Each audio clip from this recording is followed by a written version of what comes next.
إن الحمد لله نحمده ونستعينه ونستغفره ونعوذ بالله من شرور أنفسنا ومن سيئات أعمالنا من يهده الله فلا مضل له ومن يضلل فلا هادي له وأشهد أن لا إله إلا الله وحده لا شريك له وأشهد أن محمدا عبده ورسوله أما بعد.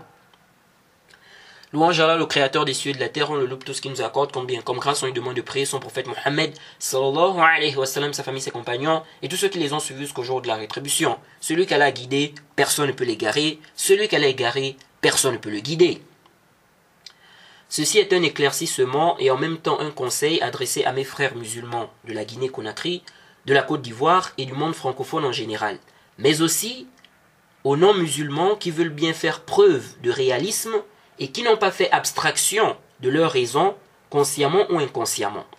J'ai également un message à adresser aux laïcs. Mais avant ça, on sait tous, ou sinon beaucoup de gens savent, ce qui se passe en Côte d'Ivoire, en Guinée-Conakry et un peu partout dans le monde.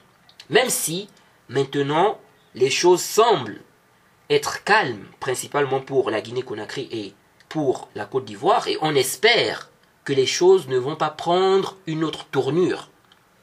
Mais si on revient sur ce qui s'est passé, et qu'on médite bien, on va se rendre compte que le gros problème vient du système démocratique, du système laïque. À chaque élection, c'est presque le même scénario en Afrique et dans beaucoup de pays au monde. Quand est-ce qu'on va se réveiller? Quand est-ce qu'on va décider de mettre nos passions de côté pour suivre ce qui nous est révélé de notre Seigneur? Tout ce qu'Allah a légiféré, il y a une sagesse dans cela. Même si toi, tu ne vois pas cette sagesse-là, sache qu'il y a une sagesse. Et notre Seigneur nous légifère ce qui est un bien pour nous. Le système démocratique, le système laïque a montré à plusieurs reprises ses défaillances. Il suffit de méditer. Vous savez, et là je m'adresse principalement aux musulmans, dans l'islam, si on a un dirigeant musulman qui accomplit la prière, il est interdit, je réitère, interdit de l'enlever du pouvoir. Haram. Le dalil, d'après Aouf ibn Malik, radiallahu anhu, le messager d'Allah a dit, le messager d'Allah, sallallahu alayhi wa sallam, a dit, les meilleurs de vos dirigeants sont ceux que vous aimez et qui vous aiment. Les pires de vos dirigeants sont ceux que vous détestez et qui vous détestent. Et ceux que vous maudissez et qui vous maudissent. Donc ça, ce sont les pires de nos dirigeants. Et ici, le prophète est en train de décrire une situation. Car il y a des gens qui ont mal compris cette partie du hadith. Ils ont pris cette partie du hadith pour dénigrer les dirigeants publiquement. Alors cet argumentaire est complètement batilun. Il est nul, il est faux. Et j'avais déjà réfuté cela dans les cours sur les fondements de la sunna de l'imam Ahmed, lorsque j'ai parlé de l'écoute et l'obéissance envers les dirigeants. Donc ceux qui veulent la réfutation, ils peuvent repartir dans ces audios-là. Donc le messager d'Allah dit ici, les meilleurs de vos dirigeants sont ceux que vous aimez et qui vous aiment. Les pires de vos dirigeants sont ceux que vous détestez et qui vous détestent. Et ceux que vous maudissez et qui vous maudissent. On demanda, écoutez, on demanda ô messager d'Allah, devons-nous les combattre avec l'épée? Écoutez, on demanda ô messager d'Allah, devons-nous les combattre avec l'épée? Donc avec les armes, comme ils avaient l'épée comme arme. Il dit non. C'est le prophète qui dit ici. Il dit non. Tant qu'ils font établir la prière parmi vous, ou tant qu'ils prient. Ensuite il dit, je vous le dis, celui qui a un dirigeant, qu'il voit faire quelque chose qui est de la désobéissance à Allah, alors qu'il déteste ce qu'il fait comme désobéissance, mais qu'il ne retire pas sa main de son obéissance. Le prophète dit quoi? Il dit qu'il déteste ce qu'il fait comme désobéissance, mais qu'il ne retire pas sa main de son obéissance. Le hadith est un hadith authentique. C'est un hadith qui est dans le Sahih Muslim. C'est le hadith numéro 1855. On retient de ce hadith l'interdiction de combattre le dirigeant tant qu'il prie. Le prophète dit bien ici, non, tant qu'il prie. Ou tant qu'ils font établir la prière parmi vous. Et c'est très clair. Ça veut dire, ça veut clairement dire qu'un dirigeant musulman qui prie, il est interdit de le combattre. Donc, tout celui qui va chercher à le combattre, à l'enlever, que ce soit par le moyen du coup d'État, ou même des élections, alors que le dirigeant ne veut pas quitter le pouvoir, il ne veut pas les élections, il est dans le haram, il commet un péché, car il est en train de désobéir au prophète. Le prophète a dit non tant qu'il prie. Non tant qu'il prie. Donc, en réalité, si on médite bien, le fait même d'organiser une élection présidentielle, si on médite bien, le fait même d'organiser une élection présidentielle pour enlever le dirigeant, alors qu'il ne veut pas quitter le pouvoir, qu'il n'est pas d'accord pour l'organisation des élections, c'est une rébellion envers le dirigeant. Car c'est un musulman, il prie et il ne veut pas quitter le pouvoir, quel que soit le moyen. Et vous voulez qu'il quitte, et vous passez par le moyen des élections. Ce n'est pas permis. C'est même un moyen indirect de le combattre. Et j'avais déjà fait un audio sur le jugement du vote en islam. Est-ce que le musulman peut voter? Si vous écrivez sur YouTube le jugement du vote, vous mettez mon nom à côté, Mohamed Oura, vous allez voir cet audio-là. Et je crois que j'ai aussi parlé de cela dans le chapitre du djihad, du Durar, de l'imam Shawkani, lorsque j'avais évoqué ou lorsque j'avais parlé de la réalité de la démocratie. Donc notre position, c'est que le musulman ne doit pas voter. C'est haram. Naam, ça c'est notre position sur ce sujet. Alors, pourquoi je précise, il est musulman, il prie et il ne veut pas quitter le pouvoir. Car si le dirigeant lui-même veut quitter le pouvoir à cause d'un intérêt, c'est permis.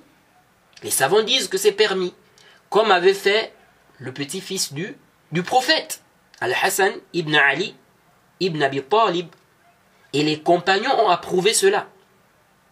Et on n'a aucun dalil, on n'a aucune preuve dans le Coran ou dans la Sunna qui interdit à un dirigeant de quitter le pouvoir s'il voit qu'il y a un intérêt dans cela. Celui qui veut interdire cela, il doit apporter le dalil. Celui qui dit que c'est interdit, on lui dit où est la preuve qui justifie cela? Les preuves montrent plutôt l'interdiction de l'enlever alors qu'il est musulman et qu'il prie. Mais si lui-même il veut quitter, rien n'interdit cela. Alors, si on revient sur la question du système électoral aujourd'hui dans beaucoup de pays, si on médite bien, on se rend compte que le système des élections aujourd'hui est un système qui est imposé aux gens, imposé au pays dit, entre griffes, laïque, démocratique. Ce qui fait que certains dirigeants surtout en Afrique, acceptent d'organiser des élections malgré eux.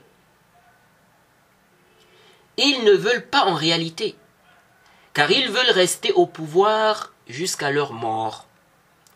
Et ceci n'est pas du tout interdit, les frères. C'est-à-dire le fait de rester au pouvoir jusqu'à la mort. Ce n'est pas interdit. Le dirigeant a le droit de rester au pouvoir jusqu'à la mort. Regardez les khulafa. Comment ont-ils quitté le pouvoir? Et est-ce qu'on a un dalil, est-ce qu'on a une preuve du Coran? Est-ce qu'on a une preuve du Coran ou de la Sunna qui justifie que si on est dirigeant d'un pays, on n'a pas le droit de dépasser telle ou telle période au pouvoir? A-t-on un dalil comme ça? On n'a pas un dalil comme ça.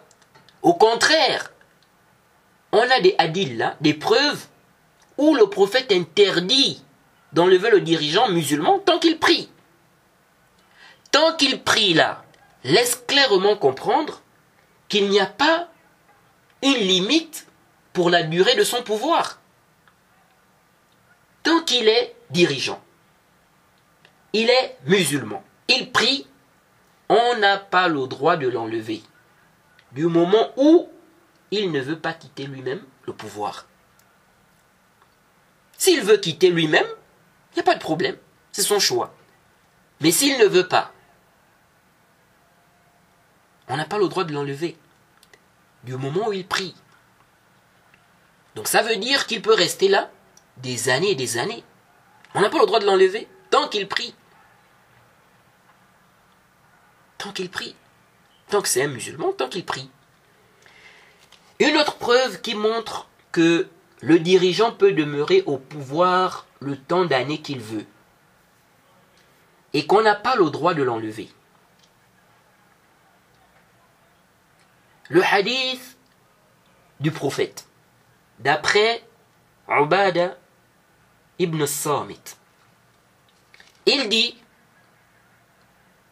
nous avons prêté serment d'allégeance au prophète concernant l'écoute et l'obéissance dans la facilité et dans la difficulté, dans ce qui nous plaît et dans ce qui nous déplaît.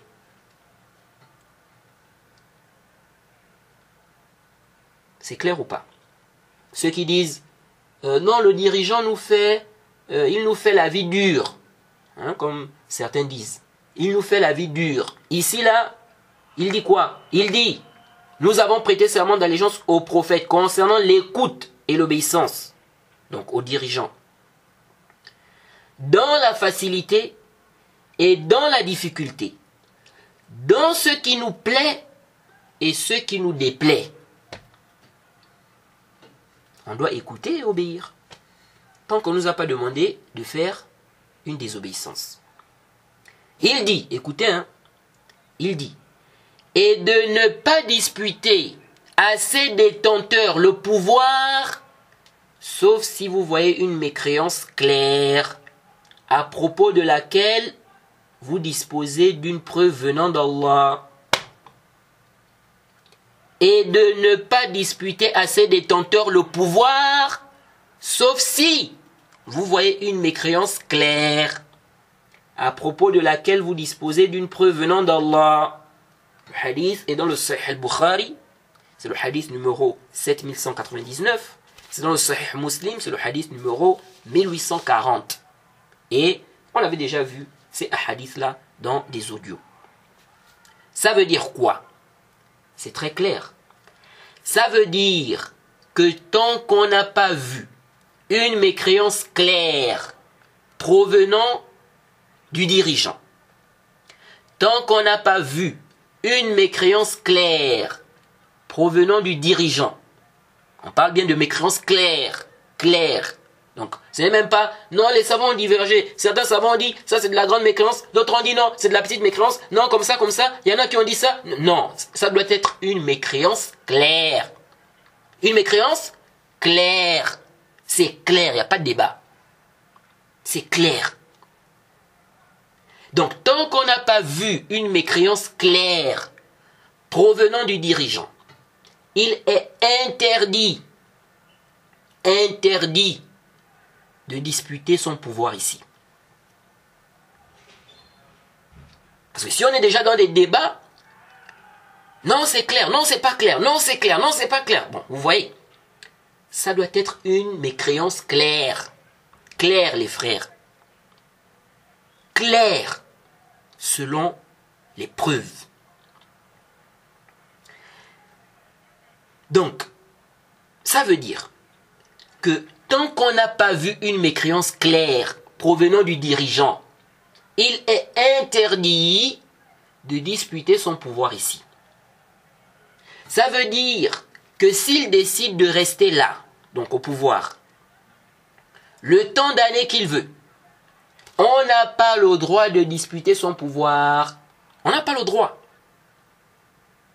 Étant donné qu'on dit bien dans le récit, sauf si on voit une mécréance claire.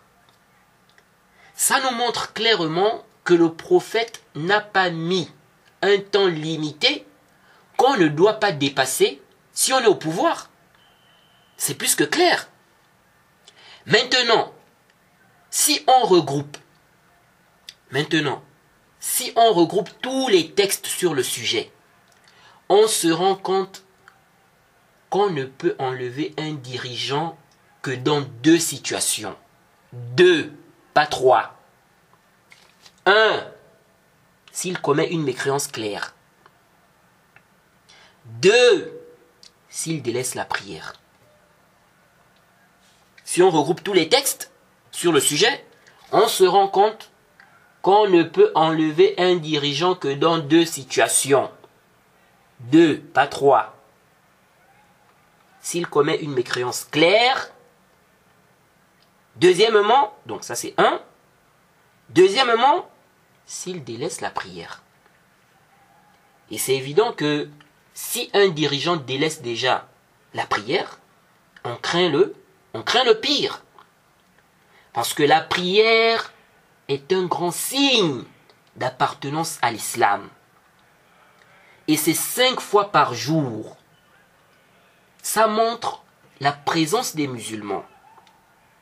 C'est pourquoi, si on arrive dans un village où on ne voit aucune mosquée, aucune personne qui prie, je parle bien de la prière musulmane, on peut se dire qu'il n'y a pas de musulmans dans ce village ou dans ce quartier. Parce que tu dis que tu es musulman. Quel est le signe qui montre que tu es musulman? Quel est le signe qui montre que tu es musulman?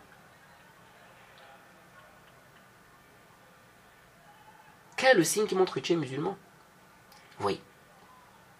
C'est pourquoi, et je parle bien ici de signe, je parle bien ici de signe, c'est-à-dire un signe qui permet, lorsqu'on voit ça, de dire que ah, ça doit être un musulman qui est là, ou bien ça c'est un musulman qui est là. Parce que vous connaissez très bien ma position concernant le jugement de celui qui délaisse la prière. En tout cas, ceux qui suivent mes cours, ceux qui suivent mes traductions, mes écrits sur Telegram, etc. Donc je parle bien de signe. Quel est le signe qui permet à quelqu'un, s'il voit ça, de dire que bon, voilà, ça c'est un musulman qui est là, ou ça doit être un musulman qui est là. C'est vrai qu'on peut avoir plusieurs signes à travers lesquels on peut déduire que celui-là doit être musulman. Jaïd, comme certains accoutrements qui sont propres aux musulmans, dans certains endroits, il y a des vêtements, dans certains endroits, quand tu mets ça, en général, on sait que ce sont les musulmans qui mettent ça dans cet endroit. Ce sont les musulmans qui s'habillent comme ça ici. Vous voyez. Les ablutions. si on voit quelqu'un faire les ablutions exactement comme les musulmans, on peut se dire que ça doit être un musulman qui est là, ou c'est un musulman qui est là. Oui, car les mécréants ne font pas ces ablutions de cette façon. La shahada, l'attestation de foi, c'est même rapporté de façon authentique dans le Musannaf d'Ibn Abi Shayba, numéro 22. Un homme est venu voir Ibn Omar. Il lui a dit: il y a des gens ici qui m'accusent de mécréance. Il lui a dit: ne dis-tu pas la ilaha illallah afin de les démentir? Donc, ça c'est un signe qui montre l'islam de quelqu'un. Certains gens de science ont même pris ça comme dalil, comme preuve, pour dire que Ibn Omar ne rend pas mécréant celui qui délaisse sa prière. L'aspect argumentatif. Ils te disent, ce qui est apparent de ce athar, c'est que Ibn Omar juge de l'islam de la personne à travers la simple attestation. Donc pour eux, il n'a pas mis comme condition la prière. Il pouvait dire, n'accomplis-tu pas la prière afin de les démentir, donc afin de leur montrer que tu n'es pas mécréant, tu es musulman, tu pries. Mais il a plutôt parlé de la shahada. Bien évidemment, cet argumentaire reste un peu discutable. Et on verra cela dans la traduction du livre du Cheikh Rabi', les paroles textuelles. Mais la shahada est un signe qui montre que quelqu'un est musulman. On ne devrait même pas faire un débat là-dessus. D'ailleurs, c'est à travers la shahada qu'on accepte l'islam de quelqu'un. Le prophète avait même reprimandé un compagnon qui a tué quelqu'un qui avait attesté pour montrer son islam. Car il s'est dit qu'il attestait par peur, qu'il avait peur de l'épée, il avait peur de mourir. C'est pourquoi il a attesté. Mais le prophète ne lui a pas donné raison dans ce qu'il a fait. Car on se base sur ce qui est apparent. On se base sur ce qui est apparent. Il a attesté, il est musulman. Non, peut-être qu'il a attesté par peur de ceci ou cela. Est-ce que tu es dans son cœur pour savoir s'il était sincère lorsqu'il a attesté? Pour savoir s'il était sincère lorsqu'il a attesté, comme le prophète avait dit. Donc on se base sur ce qui est apparent. Le caché, on laisse ça à Allah. Tes petits indices là, qui ne sont pas clairs, ça ne peut pas avoir le dessus sur l'islam. Donc l'attestation de foi, on peut dire que c'est le plus grand signe qui montre l'islam de quelqu'un. C'est la base même de l'islam, comme disent les gens de science. Alors, ce n'est pas tout le monde aussi, ce n'est pas tout le monde qui accepte d'attester, qui accepte vraiment l'islam. Quelqu'un qui a attesté, ou bien quelqu'un a attesté, à la base, on dit quoi? À la base, on dit que c'est un musulman. Jaïd, c'est un signe qu'il est musulman. Bien évidemment, ceci, tant qu'on n'a rien vu qui justifie que la personne est tombée dans une chose dont on a la preuve claire, que ça annule son attestation de foi. Car si la personne a annulé l'attestation de foi, même si la personne atteste 1000 fois, Jade, ça ne sert à rien tant qu'elle n'a pas délaissé ce qui annule son attestation de foi. Jade. Donc celui qui a attesté, ça c'est un signe qu'il est musulman, en apparence en tout cas. Alors parmi les signes, on a le hajj. Si on voit quelqu'un faire le hajj, comme les musulmans font le hajj, en apparence, on se dit que c'est un musulman. Bref, on a plusieurs signes qui sont propres à l'islam. Lorsqu'on voit ça, on peut déduire, en voyant ça, que la personne est musulmane. Ça, c'est en apparence. Après, il y a des signes qui nécessitent plus de vérification. Bref, ce que je voulais dire ici, c'est qu'on a des signes à travers lesquels on peut déduire qu'une personne est musulmane en apparence. Mais la prière a une particularité en ce qui concerne les signes apparents. Tu peux facilement déduire qu'une personne est musulmane rien qu'en la voyant. Rien qu'en la voyant, prier, sans même discuter avec elle, sans t'approcher d'elle. Tu vois quelqu'un, même de loin, qui prie exactement comme les musulmans.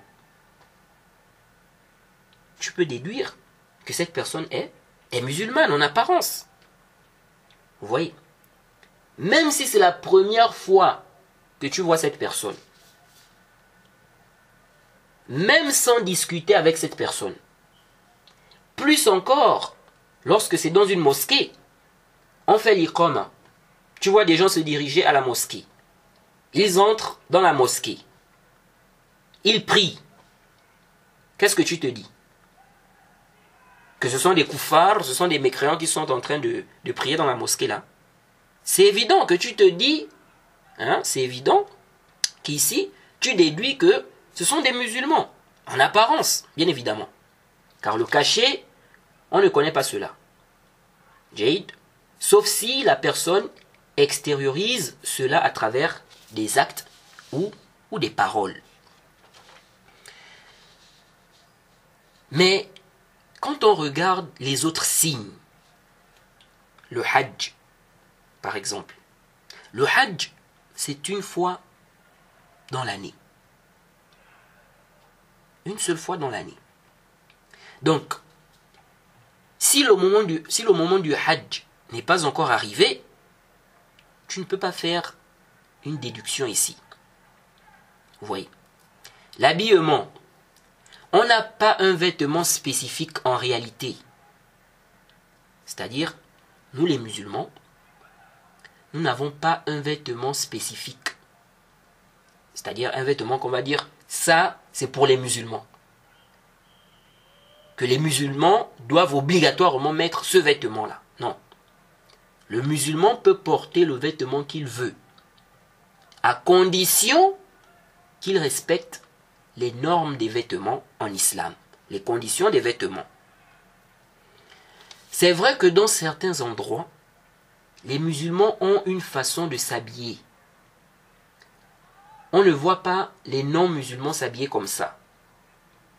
Donc, lorsqu'on voit quelqu'un dans cet endroit mettre cet accoutrement, on peut déduire, ah, ça doit être un musulman qui est là. Car ce sont les musulmans qui s'habillent comme ça ici. Les non-musulmans ne s'habillent pas comme ça. Vous voyez. Mais il y a des musulmans qui mettent des vêtements qui ne sont pas connus pour être des vêtements propres aux musulmans dans tel ou tel endroit. Quelqu'un comme ça, tu ne le vois jamais prier. Quelqu'un comme ça, tu ne le vois jamais prier. Au niveau du vestimentaire, il n'y a pas vraiment une différence entre le non-musulman et lui. Ce n'est pas le mois du hajj. Donc il ne va pas accomplir le hajj. Ce n'est pas le mois de Ramadan. Car le Ramadan aussi, c'est une fois dans l'année. La zakat aussi. C'est une fois dans l'année. Et quelqu'un peut même donner la zakat, tu ne sais pas. Il y a même des non-musulmans qui font des aumônes. Donc, c'est même un signe qui est un peu partagé. Donc, le fait de faire l'aumône là, ici. Les ablutions. il n'accomplit pas, par exemple, les ablutions, car il ne prie pas. C'est vrai qu'on peut faire les ablutions pour autre chose, la lecture du Coran, en touchant le mushaf. Hein, il y a des savants qui disent que c'est même obligatoire. Hein, tu n'as pas le droit de lire le Coran en touchant le mushaf sans les ablutions. Et il y a d'autres savants qui disent que ce n'est pas du tout obligatoire. Mais c'est préférable. Et c'est l'avis que nous trouvons juste. On a déjà détaillé cela dans le chapitre de la purification, dans le Duror, et je crois dans la série des questions-réponses, on a aussi un audio où on a parlé de cela. La personne peut faire les ablutions pour les azkar aussi. Elle veut citer le nom d'Allah, mais ce n'est pas obligatoire. Et pour autre chose aussi, elle peut faire les ablutions pour autre chose. Il se peut que la personne fasse ces adorations-là, les ablutions, la lecture du Coran, les azkar, à des moments. Mais tu n'as pas vu la personne faire ces choses, car ce n'est pas permanent chez elle. Et c'est une personne qui avait déjà attesté. Mais toi, tu n'étais pas là. Tu n'étais pas là. Alors, une telle personne qui passe, disons, 5 jours ou 10 jours dans le même endroit que toi, vous vous voyez régulièrement. Quel est le signe apparent qui peut te permettre de déduire de son islam rien qu'en la regardant? Vous ne vous connaissez pas à la base. Vous n'avez jamais discuté ensemble. Quel est le signe apparent? Il n'y a pas. Il n'y a pas. Si tu ne te rapproches pas de la personne, ou si tu ne te renseignes pas pour avoir un peu plus d'informations, bien pour en savoir un peu plus, donc pour savoir si la personne est musulmane ou pas, ou pour savoir si la personne est musulmane, comment vas-tu déduire que cette personne est musulmane? C'est pourquoi le fait de délaisser la prière a beaucoup d'inconvénients. Parmi ces inconvénients, c'est qu'on va te confondre aux mécréants. On va te confondre aux mécréants. Tu n'es pas une femme où on va dire, bon, peut-être qu'elle est en menstrue ou en lochi. Tu es un homme. La prière, c'est 5 fois par jour. Pourquoi tu ne pries pas? Même une seule prière par jour, même si ce n'est pas suffisant. Parce que la personne doit accomplir les 5 prières. Les 5 prières, c'est obligatoire.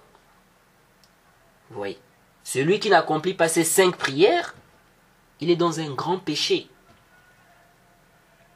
Mais celui qui accomplit une prière est meilleur que celui-là qui n'accomplit aucune prière. Même si les deux méritent le châtiment. Vous voyez.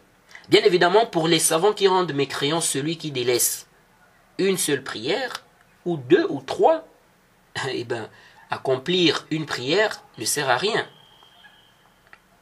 Parce que pour eux, tu es déjà mécréant. Tu es déjà mécréant. Donc, la prière pour l'islam, c'est vraiment un grand signe apparent. Ça a une place que les autres piliers pratiques n'ont pas. Quelqu'un qui délaisse déjà la prière, ce n'est pas étonnant qu'il abandonne l'islam, qu'il renie l'islam. Combien sont ceux qui ont apostasié et qui ont commencé par le délaissement de la prière? Imaginez-vous, tous les musulmans délaissent la prière. Ce grand signe qui est apparent sera éteint. Les mosquées seront pratiquement vides. Il se peut qu'on ne construise plus de mosquées. Et il n'y aura plus d'azan qui montre clairement que, il y a des musulmans dans cet endroit. vous comprenez aisément la place qu'occupe la prière dans notre religion. C'est vrai qu'au début de l'islam, lorsqu'on n'avait pas encore légiféré la prière, le jeûne, etc., c'est vrai que les gens se contentaient du tawhid. C'est évident. Les gens se contentaient du tawhid. Les gens attestaient, ils se contentaient du tawhid. Vous voyez. Quelqu'un pouvait faire une adoration par-ci, par-là, mais en ce qui concerne les adorations obligatoires qui sont la prière, le jeûne, la zakat, le hajj, ces adorations n'étaient pas encore obligatoires. Vous voyez. Mais lorsqu'on a rendu cela obligatoire, quand vous regardez ces piliers-là, vous allez voir que la prière a vraiment une grande place. D'ailleurs, la prière, c'est le plus grand pilier après l'attestation de foi. Vous voyez. Donc, on ne joue pas avec la prière. La prière est un grand signe d'appartenance à l'islam. Donc, un dirigeant qui délaisse la prière, il mérite qu'on le combatte. Et il ne mérite pas de rester là dirigeant des musulmans. Soit il reprend la prière, soit on le combat. Donc, pour revenir à notre sujet, les preuves qu'on a citées nous montrent clairement qu'un dirigeant musulman, tant qu'il n'a pas délaissé la prière, tant qu'il n'a pas commis, ou bien tant qu'il n'a commis aucune mécréance claire, les preuves qu'on a citées nous montrent clairement qu'un dirigeant musulman, tant qu'il n'a pas délaissé la prière, tant qu'il n'a commis aucune mécréance claire, on n'a pas le droit de l'enlever. Ça veut dire qu'il ne peut quitter le pouvoir que s'il veut. Donc s'il ne veut pas, a-t-on le droit de l'enlever alors qu'il n'a pas délaissé la prière, il n'a pas commis une mécréance claire? Non. On n'a pas le droit de l'enlever. On n'a pas le droit de l'enlever. Donc, tous ceux qui font des manifestations dans les rues ou qui appellent aux manifestations, que ce soit sur des manabir, ou bien sur Facebook, ou sur WhatsApp, ou Telegram, ou je ne sais où, pour demander qu'on enlève le dirigeant, ou pour demander qu'il parte obligatoirement, alors qu'il ne veut pas, ils sont dans le haram, ils sont dans le péché. Et s'ils meurent comme ça, s'ils meurent dans cet état, sans se repentir de cela, ils méritent l'enfer. Car celui qui désobéit au messager et qui meurt comme ça sans se repentir, il mérite l'enfer. Le prophète Mohammed sallallahu alayhi wa sallam a dit dans le hadith d'Abi Huraira, le hadith est dans le Sahih al-Bukhari, c'est le hadith numéro 6851. Le prophète a dit: Kullu ummati yadkhuluna al-jannah illa man aba. Qalu ya Rasulallah wa man ya'ba? Ya Rasulallah wa man ya'ba? قال من أطاعني دخل الجنة ومن عصاني فقد أبى. Le prophète Mohammed sallallahu alayhi wa sallam a dit: toute ma communauté rentrera au paradis, sauf celui qui va refuser. ils ont dit, ô messager d'Allah, qui est celui-là qui va refuser? Qui est celui-là qui va refuser de rentrer au paradis? On veut tous rentrer au paradis. Donc, ils ont dit, ô messager d'Allah, qui est celui-là qui va refuser? Il a dit, celui qui m'obéit rentrera au paradis. Et celui qui me désobéit aura refusé. Aura refusé. Donc, s'il ne rentre pas au paradis, il va où? En enfer. Et comme les gens de science ont expliqué, tels que Ibn Hajar et bien d'autres, si c'est un mécréant, il ne rentrera jamais au paradis s'il meurt comme ça sans se repentir. Et si c'est un musulman, il ne rentrera pas au paradis avec les premières personnes qui vont rentrer au paradis. Il doit d'abord passer par l'enfer. Il doit d'abord aller en enfer pour être châtié. Sauf si Allah en décide autrement pour lui. On retient également des hadiths qu'on a cités que même si le dirigeant fait des choses répréhensibles, des choses qu'on déteste, on doit toujours lui obéir dans le convenable. Pas dans ce qui est haram. Pas dans ce qui est prohibé. Mais dans le convenable. Car les preuves sont claires qu'on n'a pas le droit d'obéir à une créature pour désobéir au Créateur. Et ce qui montre que la désobéissance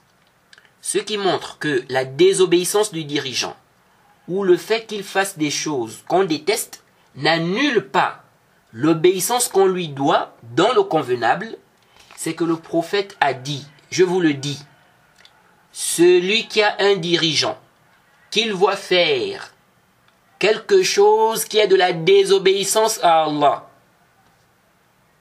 c'est général. Ceux qui disent, non, le dirigeant qui ne juge pas avec la loi d'Allah, donc le dirigeant qui juge avec une loi autre que la loi d'Allah, on ne lui doit pas écoute et obéissance. Alors que le dirigeant n'est pas encore sorti de l'islam. Il n'a pas délaissé aussi la prière. Nous disons, vous êtes en train de contredire ce hadith. Parce qu'il dit ici, celui qui est un dirigeant, qu'il voit faire quelque chose qui est de la désobéissance à Allah, juger avec une loi autre que la loi d'Allah, c'est de la désobéissance à Allah ou pas? C'est de la désobéissance à Allah. Juger avec une loi autre que la loi d'Allah, ça fait sortir de l'islam? On va en parler. Alors ici c'est général. Il dit, celui qui a un dirigeant, qu'il voit faire quelque chose qui est de la désobéissance à Allah, qu'il déteste ce qu'il fait comme désobéissance, qu'il déteste ce qu'il fait comme désobéissance, mais qu'il ne retire pas sa main de son obéissance. Mais qu'il ne retire pas sa main de son obéissance. Donc malgré sa désobéissance, tu dois toujours lui obéir dans le convenable. Dans le convenable.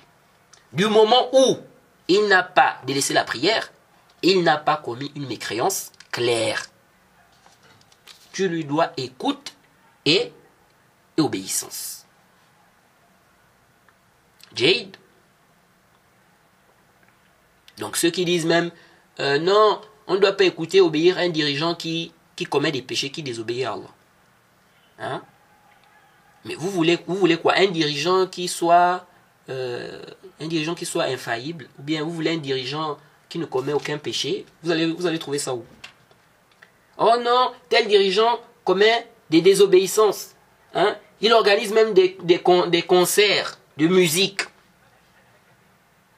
Donc on ne doit pas lui obéir. Ça c'est complètement batilun. Tu contredis le hadith. Et tu es en train de suivre la voie des Khawarij. Le prophète est clair ici. Il dit, celui qui est un dirigeant, qu'il voit faire quelque chose qui est de la désobéissance à Allah, qu'il déteste ce qu'il fait comme désobéissance, mais qu'il ne retire pas sa main de son obéissance. C'est clair. Vous voyez. Et on a déjà vu, on a déjà détaillé cela. Concernant le fait de donner conseil aux dirigeants. On a déjà vu que cela doit se faire en privé, comme c'est venu dans le hadith. Donc, ça c'est clair. Et dans le hadith de Ubada ibn Samit, il a dit, on a prêté serment d'allégeance au prophète concernant l'écoute et l'obéissance, dans la facilité et dans la difficulté, dans ce qui nous plaît et dans ce qui nous déplaît.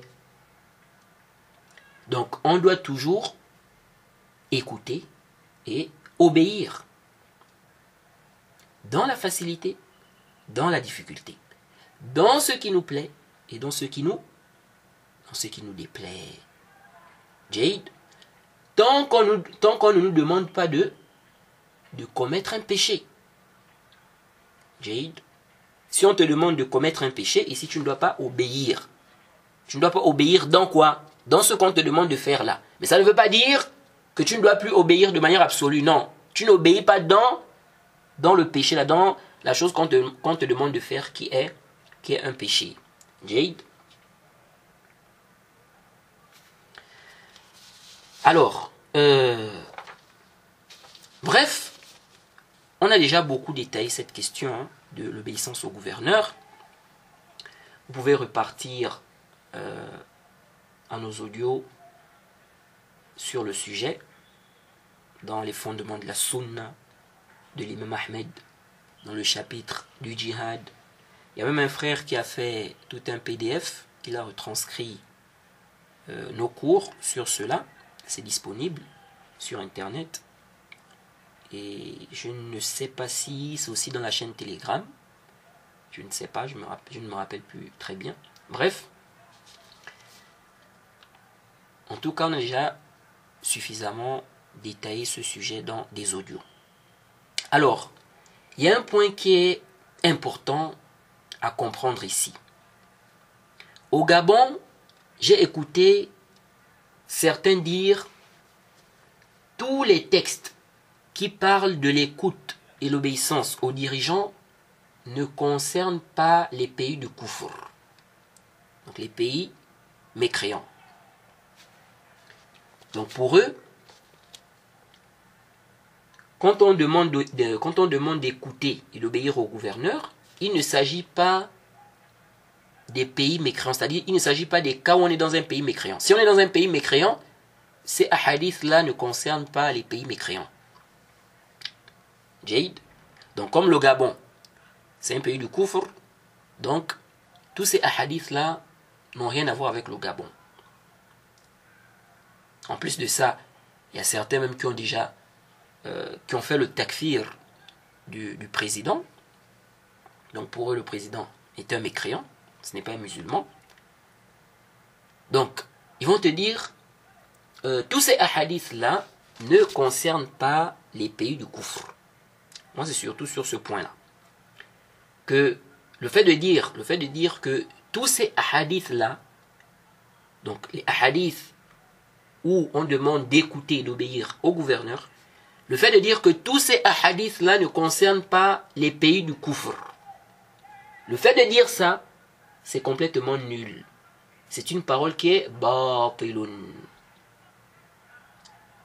Dire que tous les hadiths où on demande d'écouter et d'obéir au gouverneur, tous ces hadiths-là ne concernent pas les pays du Kufr. Ça n'a rien à voir avec les pays du Kufr. Nous disons Hadha qawlun batil. Ceci est une parole nulle, caduque, qui ne repose sur aucune preuve en réalité. Les textes sont clairs. Le prophète Mohammed sallallahu alayhi wa sallam n'a pas rattaché l'écoute et l'obéissance au pays. Il n'a pas dit Si vous êtes dans un pays musulman, écoutez, obéissez au gouverneur. Si c'est un pays du coufre, n'écoutez pas, n'obéissez pas. Il n'a pas dit ça. Non. Il a rattaché l'écoute et l'obéissance aux dirigeants, pas au pays. Ça veut dire que ce qu'on regarde ici, c'est le dirigeant. Il est musulman ou pas? Il prie ou pas? Qu'on soit dans un pays de couvre ou un pays musulman. Parce que on peut être dans un pays de couvre et le dirigeant est musulman. Et le dirigeant est musulman. On peut avoir un dirigeant qui se convertit à l'islam. Mais il est dans un pays de couvre. Ou bien un dirigeant qui est né dans une famille musulmane. Il s'est présenté aux élections et il a été choisi dirigeant. Et c'est un musulman. Ça peut arriver ou pas? Ça peut arriver. Donc, intabihuhuna. Ce qu'on regarde ici, c'est le dirigeant. Quand on parle d'écoute et d'obéissance aux dirigeants, on parle bien d'écoute et d'obéissance aux dirigeants. On regarde le dirigeant là. Il est musulman ou pas? Il prie ou pas? C'est ce qu'on regarde. Qu'on soit dans un pays de couvre ou dans un pays musulman. Faites attention, les frères du Gabon là. Ne soyez pas trompés par ces gens-là qui se sont embrouillés dans ces questions-là. Ces gens qui ont, n'est-ce pas, des restes, hein, ou des conceptions des Khawarij.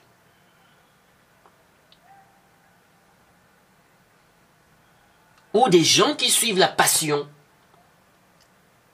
Ou des gens qui sont préoccupés par, n'est-ce pas, comment dirais-je, par les postes, par le fait de diriger, hein, comme les Irwan. Hein? Vous voyez, les Irwan, ils aiment bien, ils sont toujours là dans des choses les plus politiques, ils sont toujours en train de parler, non, comme ça, comme ça, comme ça. Avec la passion. Faites très attention. Les ahadiths, dans les ahadiths, le prophète a rattaché l'écoute et l'obéissance. Il a rattaché la chose aux dirigeants, pas au pays. Donc qu'on soit dans un pays de koufr ou un pays musulman, ok, ce qu'on regarde ici, c'est le dirigeant. Il est musulman ou pas? Il prie ou pas? C'est ce qu'on regarde. S'il est musulman et qu'il prie, les musulmans lui doivent écoute et obéissance dans le convenable. Du moment où il est musulman et il prie. Qu'on soit dans un pays de couvre ou un pays musulman, on doit se mettre d'accord sur ce principe.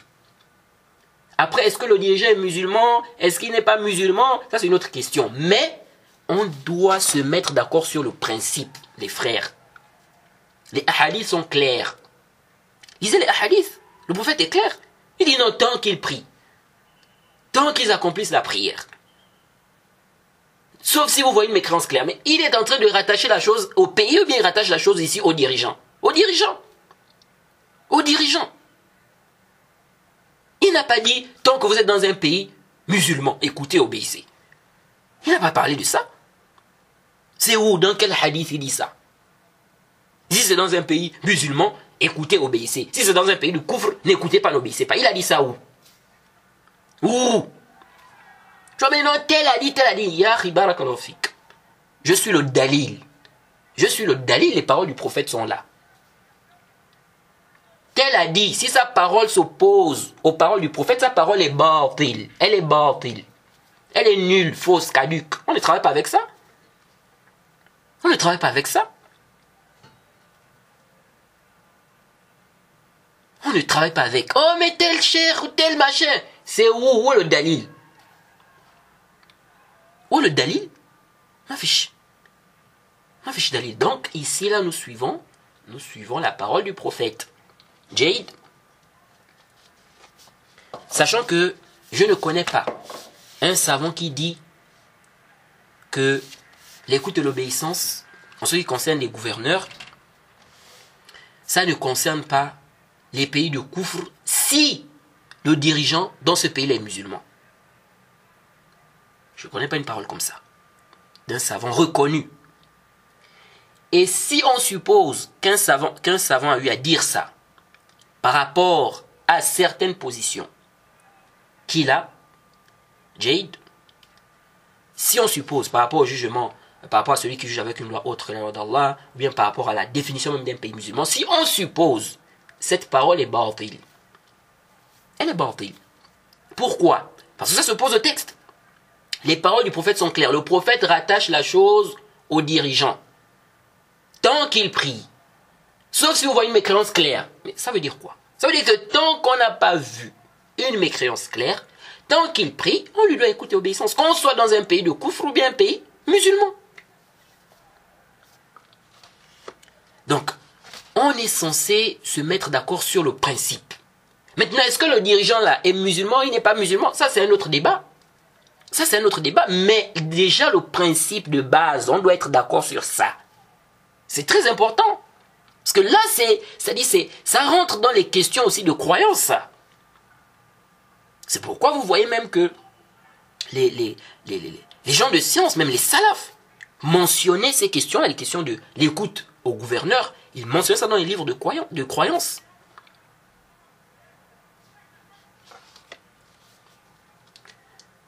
Le prophète a demandé d'écouter et d'obéir. Donc, au gouverneur, au dirigeant. Il n'a autorisé de combattre le dirigeant que dans 2 situations. Et on a vu cela. Ceci montre que tout dirigeant musulman, peu importe le pays dans lequel il se trouve, que ce soit un pays mécréant ou un pays musulman, Jade, il est dirigeant du pays, on lui doit écoute et obéissance. Dans le convenable, tant qu'il n'a pas délaissé la prière ou commis une mécréance claire. Celui qui dit le contraire de cette parole, ou celui qui dit le contraire de cela, sa parole est batilun ka'inan man kan. Peu importe qui il est. Lèche, car sa parole s'oppose au texte. Sa parole s'oppose aux paroles du prophète Mohammed sallallahu alayhi wa sallam. Nous suivons ce que le prophète Mohammed sallallahu alayhi wa sallam a dit.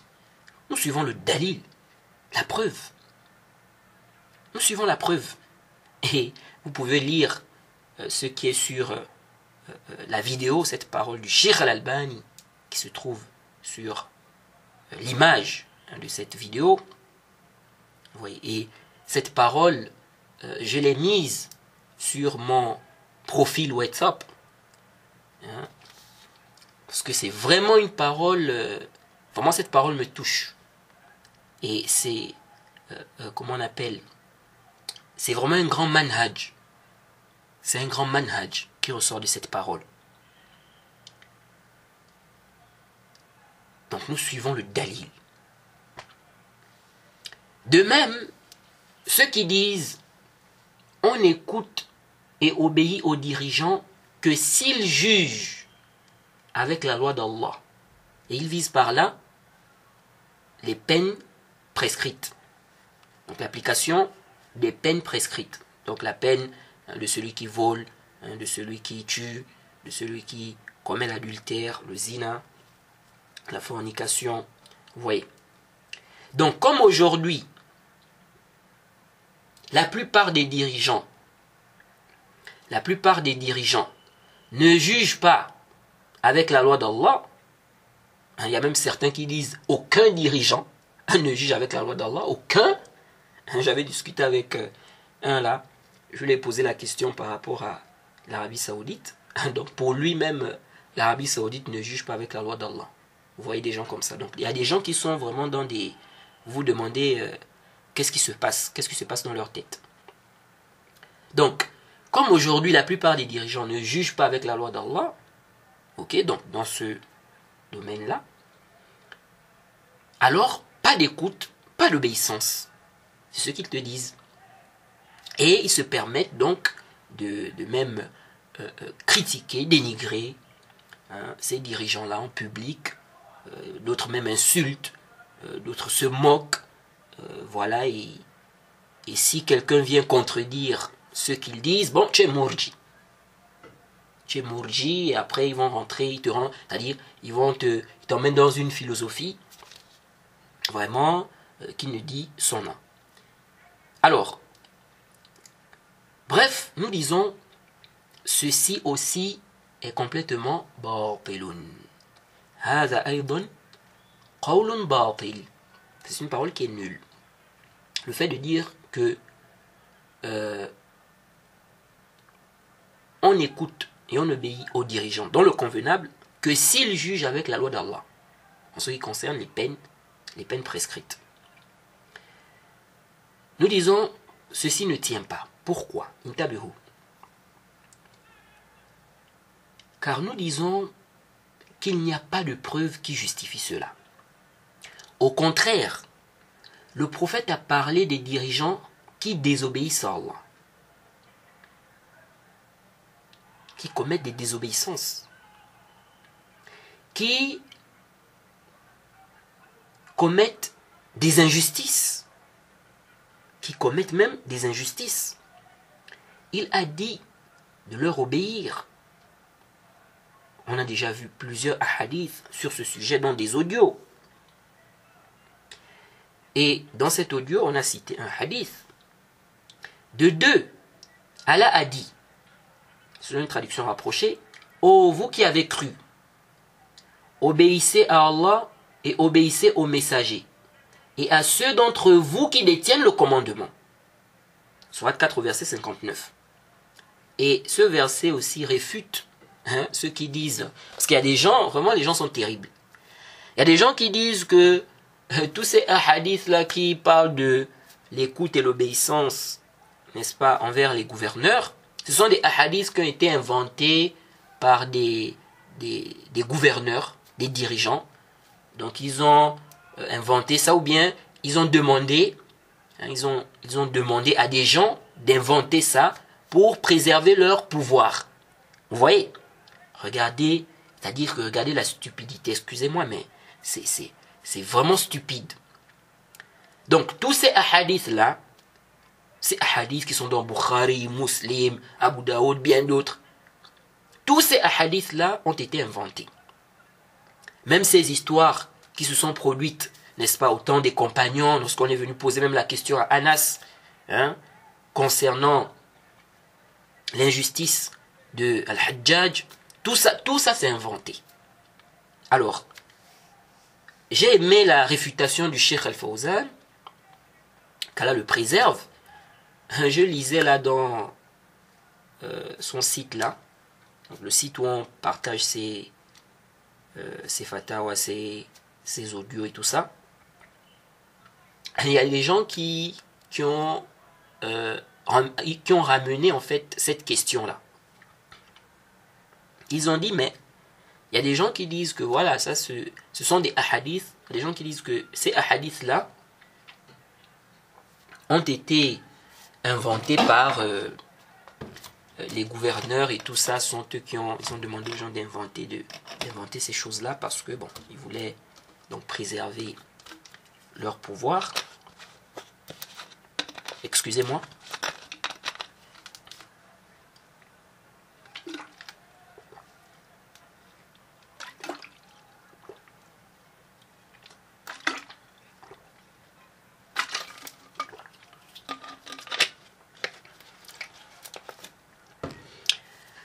Donc, ils ont donc posé cette question et le Cheikh Al-Fawzan a répondu, il a réfuté cela avec ce verset-là. en utilisant ce verset-là. Il a dit Subhanallah. Allah n'a-t-il pas dit dans le Coran, ô vous qui avez cru, c'est une traduction rapprochée, ô vous qui avez cru, obéissez à Allah et obéissez aux messagers et à ceux d'entre vous qui détiennent le commandement. Donc ça aussi, ce sont les dirigeants qui ont inventé ça. Ce sont les dirigeants qui ont inventé ça, c'est dans le Coran. C'est ça, non? Oui. Donc les gens sont vraiment... En fait, il y a trop de passion. Quand on est dans la passion, souvent on vient avec des choses même qui sont tellement nulles que, en principe, celui qui a quand même... qui essaie quand même de mettre, d'utiliser sa raison, celui qui a une raison raisonnante, je dis souvent une raison raisonnante, parce que on peut avoir une raison, mais on ne veut pas réfléchir, on ne veut pas raisonner sur tel ou tel point. Donc celui-là qui a une raison raisonnante, il voit que mais c'est vraiment c'est du n'importe quoi ça. C'est du n'importe quoi. Vous voyez. Donc, bref, ces hadiths sont... On a plus de 100 hadiths qui parlent de l'écoute et l'obéissance au gouverneur. Tous ces hadiths-là ont été inventés et ce sont des hadiths qui sont même rapportés de différentes personnes. Des gens même qui n'étaient pas dans le même endroit. Mais comment?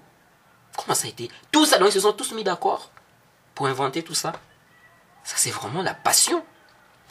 Et dans le Coran aussi, ça a été inventé alors. Bref.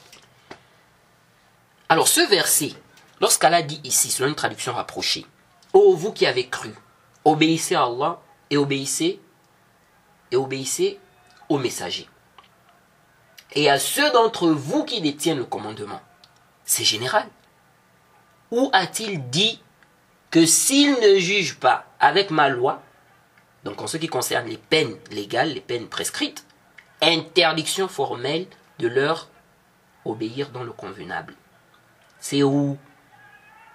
Il a dit ça où?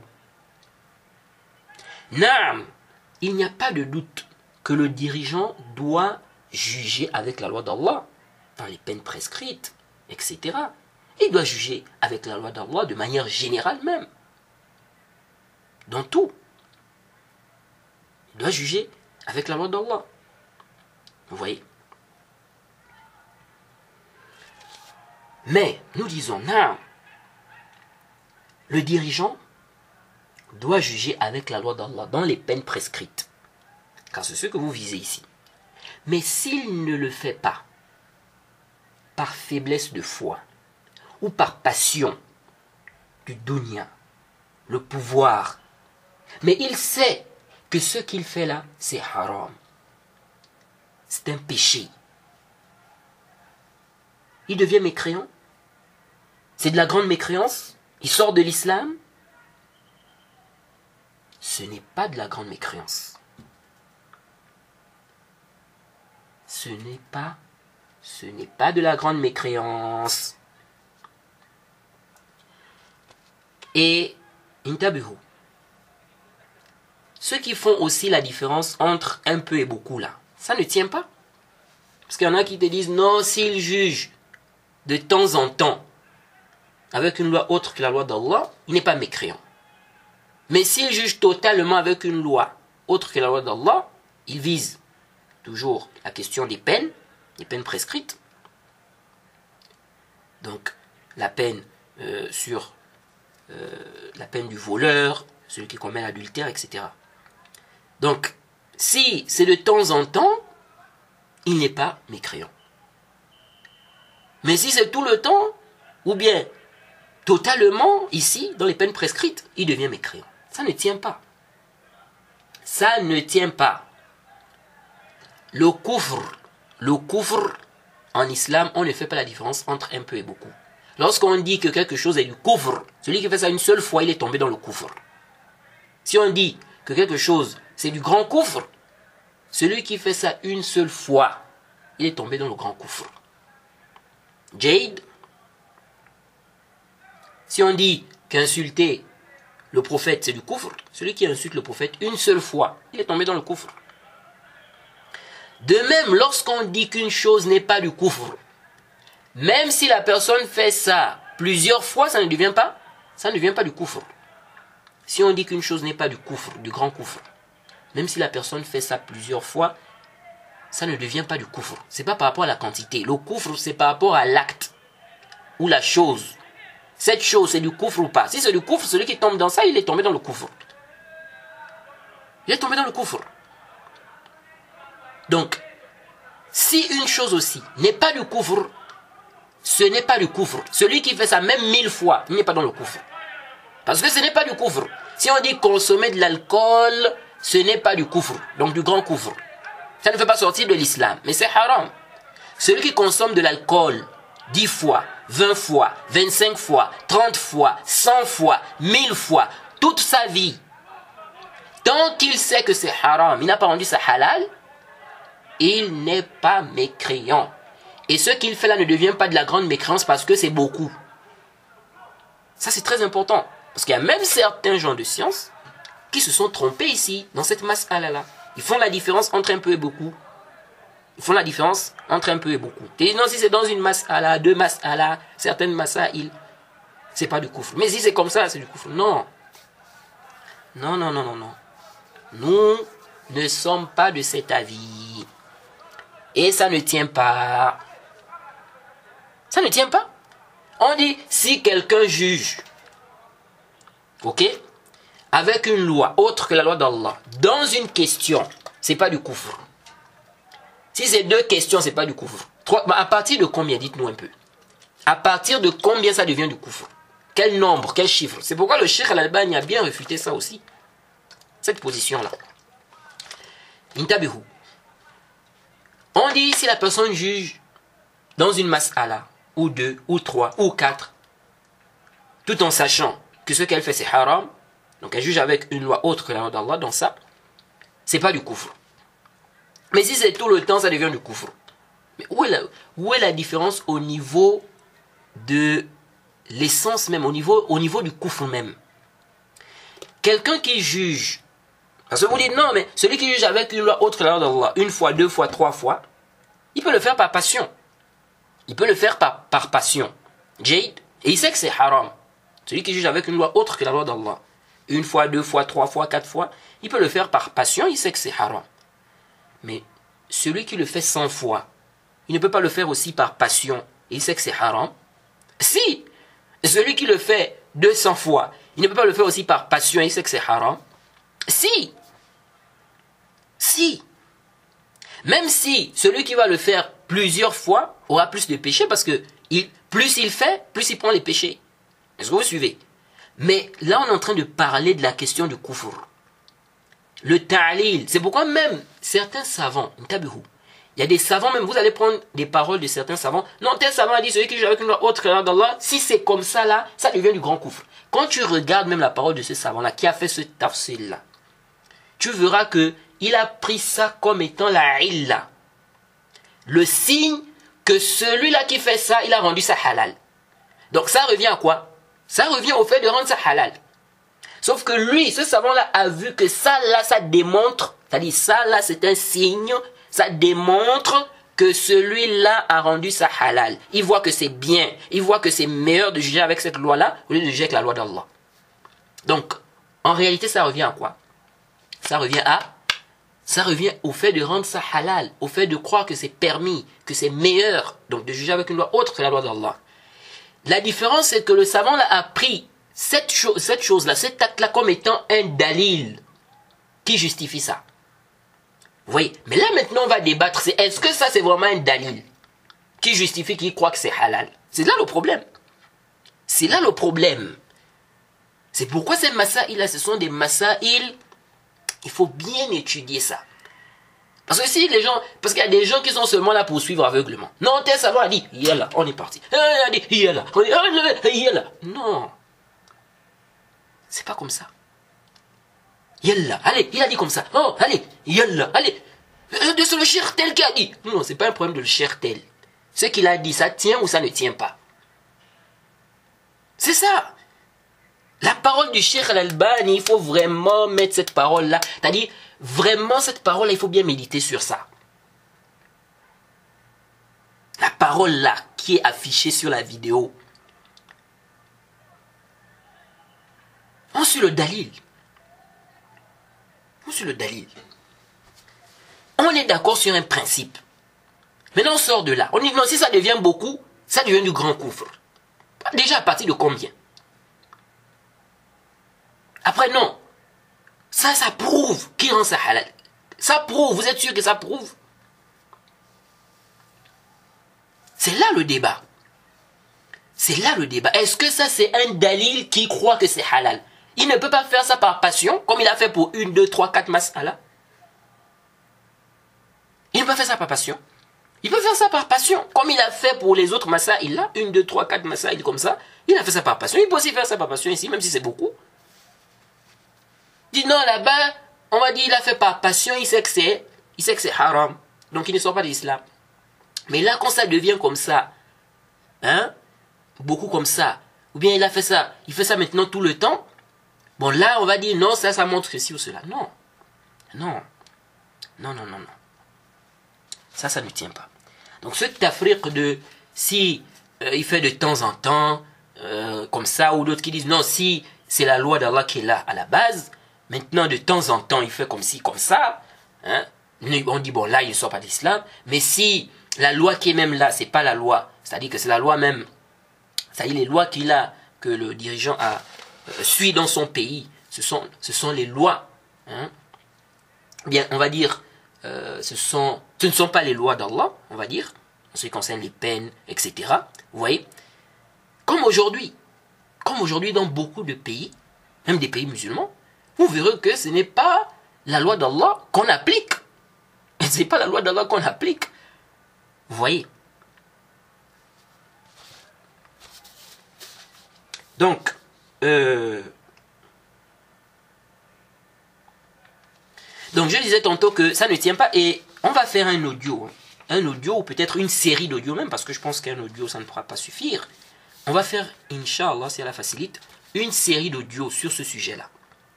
Le fait de juger avec une loi autre que la loi d'Allah. À quel moment ça devient vraiment du grand kufr? À quel moment? Inch'Allah, on va faire toute une série d'audio sur ça. Et on va ramener les shubhat, les ambiguïtés que beaucoup apportent sur ce sujet. Parce qu'il y en a qui s'embrouillent sur cette question, et il y a d'autres aussi qui suivent, n'est-ce pas, les erreurs de certains savants.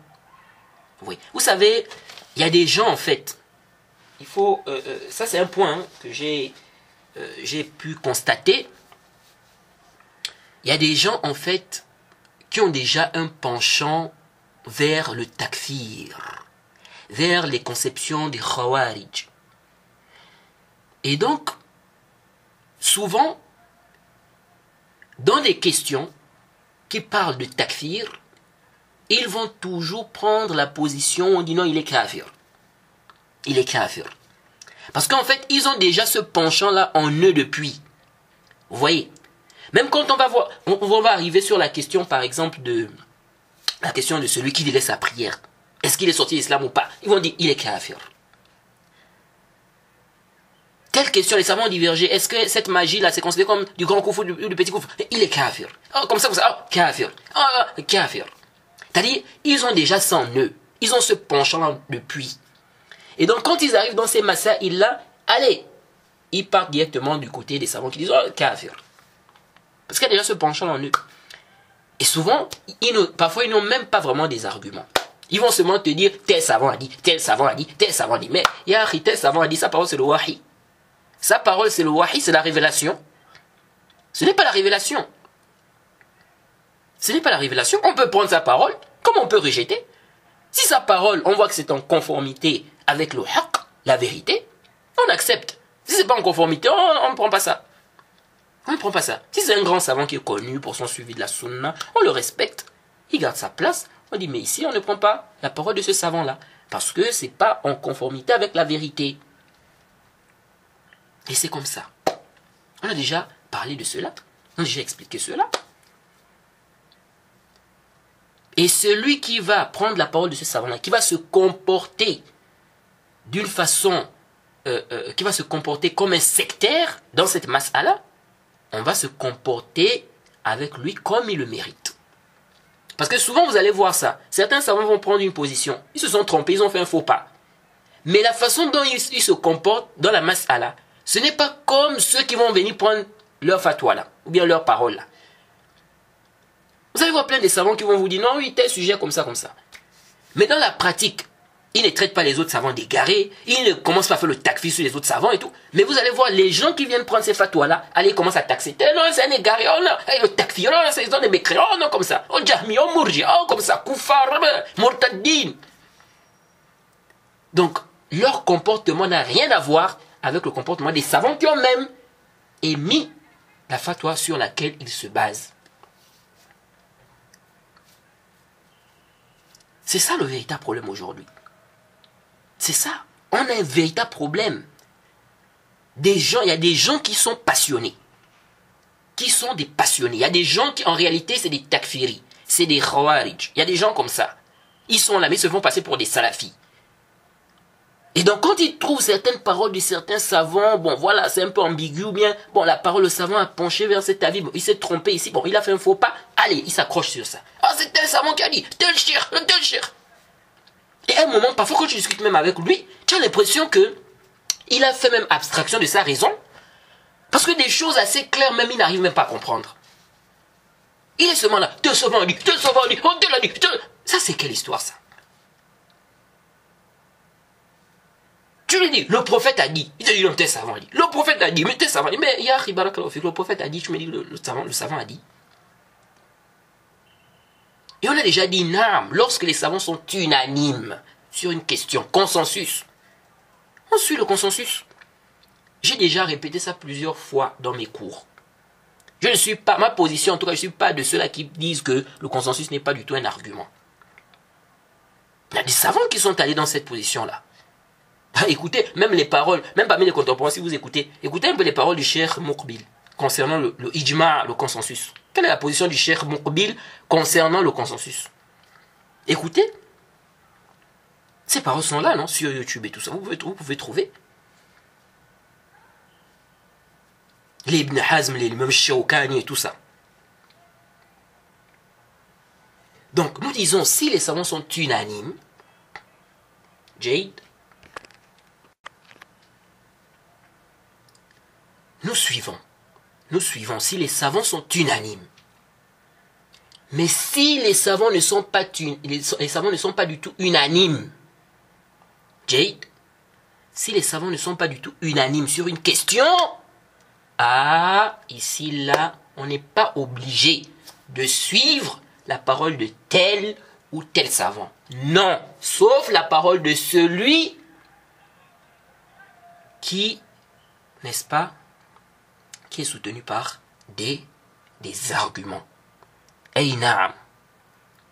Après, il faut maintenant savoir aussi comment se comporter face à celui qui s'est trompé, au savant qui s'est trompé dans tel ou tel mas'ala. Donc ça, c'est un point qui est très important. Alors,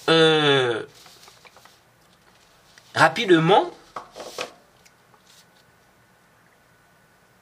donc, vous voyez, donc je disais, pour ne pas, j'ai failli oublier, je disais, il y a des gens en fait qui ont déjà un penchant vers les questions de takfir.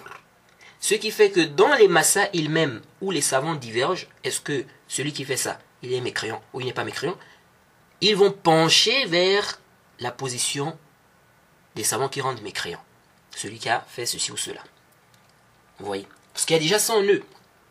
Contrairement à quelqu'un qui va étudier la question de manière neutre. Donc, il va regarder la question, les paroles des savants, les arguments. Bon, il n'a pas vraiment un penchant vers, c'est-à-dire une position et tout. Il va étudier la question de manière, je veux dire, objectivement. Il va regarder les arguments et tout ça. Il prend une position. Vous voyez. Donc, si quelqu'un a déjà un penchant vers une position, et ça, c'est pas même forcément quelqu'un qui a un penchant vers le takfir déjà, non. de manière générale, hein, si quelqu'un a déjà c'est-à-dire si quelqu'un a déjà un penchant vers un avis, vous voyez, c'est évident, ça peut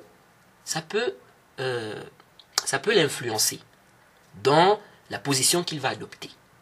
Vous voyez.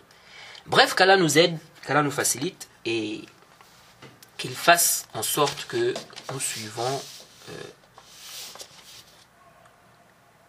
les preuves. Jade. Certains argumentent d'un hadith, un hadith où on dit que le prophète Mohammed sallallahu alayhi wa sallam a dit, et même si le pouvoir est donné à un esclave à bassin, aux membres coupés, obéissez et écoutez-le tant qu'il vous dirige avec le livre d'Allah. Ah, ils disent voilà, vous avez vu, on a dit tant qu'il vous dirige avec le livre d'Allah. Donc ça veut dire que si le dirigeant juge avec une loi autre que la loi d'Allah, pas d'écoute, pas d'obéissance. Alors, avant de vous répondre, sachez que le shaitan utilise plusieurs moyens pour égarer la personne. Il n'utilise pas qu'un seul moyen.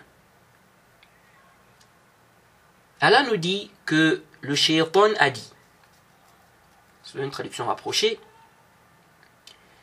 je m'assoirai pour eux sur ton droit chemin, puis je les asseillerai de devant, de derrière, de leur droite et de leur gauche, et pour la plupart tu ne les trouveras pas reconnaissants.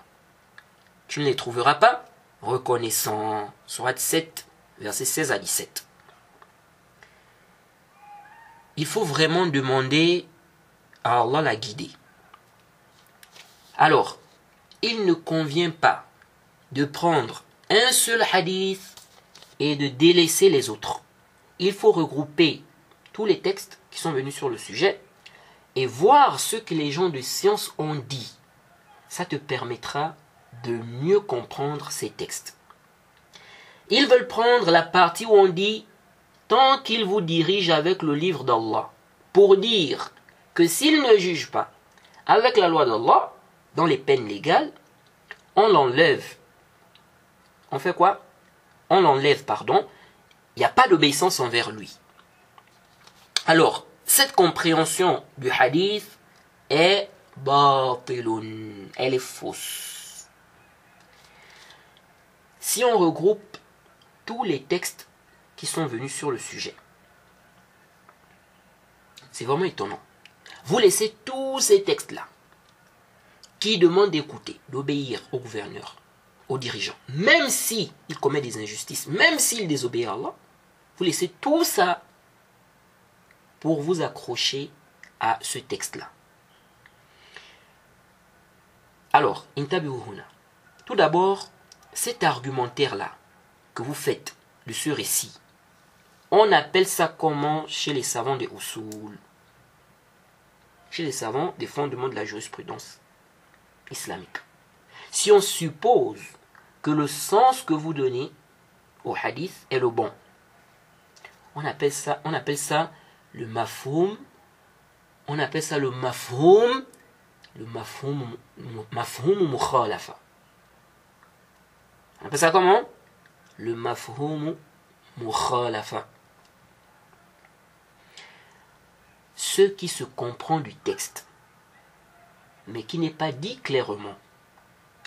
Or, parmi les conditions pour qu'on prenne en compte le mafhoum mukhalafa, il ne faut pas qu'il s'oppose à un mantouk. Il ne faut pas qu'il s'oppose à ce qui se dit clairement. S'il s'oppose à un mantouk, alors on fait précéder le mantouk sur le mafhoum.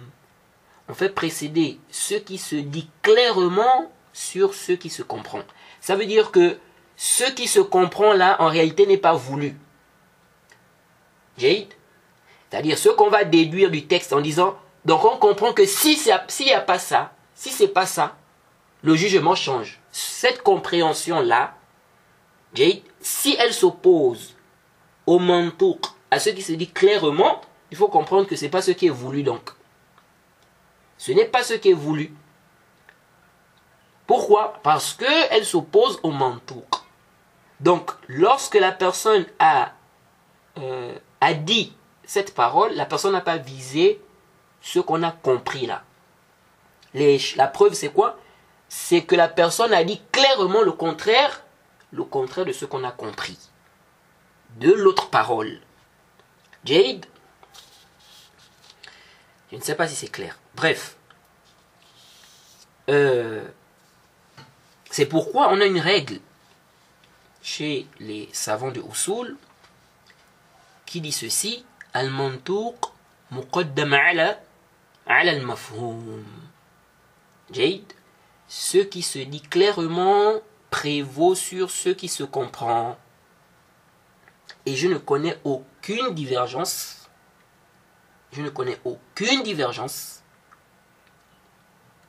Sur cela chez ceux qui considèrent le mafhum mukhalafa comme argument. Ceux qui considèrent le mafhum mukhalafa comme argument. Car il y a même un débat chez les savants de Usul concernant le mafhum mukhalafa. Alors, nous avons un texte clair. On a plusieurs textes, mais voilà un texte clair. Le prophète nous dit ici, par exemple, il y aura après moi des dirigeants qui ne suivront pas ma guidance.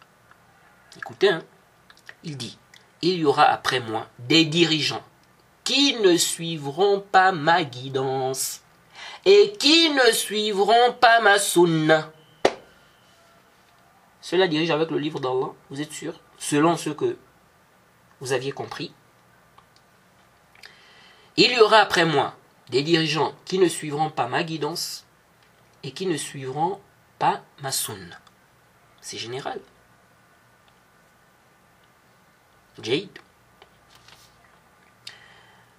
Il dit, il y aura parmi vous des hommes, leurs cœurs sont des cœurs des diables,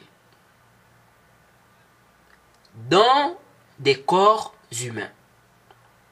Huzaifa a dit, que dois-je faire si je rencontre cela? Le prophète a dit, écoutez, écoute et obéis. Même si on frappe ton dos, même si on prend tes biens, écoute et obéis. Le hadith est dans le Sahih Muslim. C'est le hadith numéro 1847. Et c'est un hadith authentique. On avait déjà réfuté ceux qui ont essayé de rendre faible la fin de ce hadith, ou la partie où on demande d'écouter même si on frappe, n'est-ce pas, au dos, même si on prend tes biens. On a réfuté ça dans le chapitre du djihad. Donc ce hadith est un hadith authentique. Celui qui prend injustement les biens des gens, il dirige avec le livre d'Allah. Allah n'a-t-il pas demandé d'être juste? Et qu'est-ce qu'on espère? C'est-à-dire, déjà quelqu'un qui prend les biens des gens injustement, il n'y a rien d'étonnant, il est capable. Jade. Ou si on dit, bon, il n'a pas pris le bien de tel ou tel, il a pris injustement le bien de tel ou tel. Ok,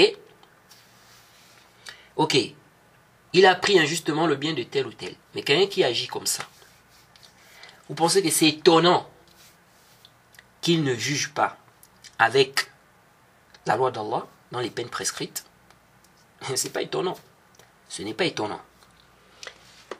Alors, nous disons tous ces textes qui montrent que même si le dirigeant désobéit, il commet des désobéissances, on doit écouter, obéir, ok?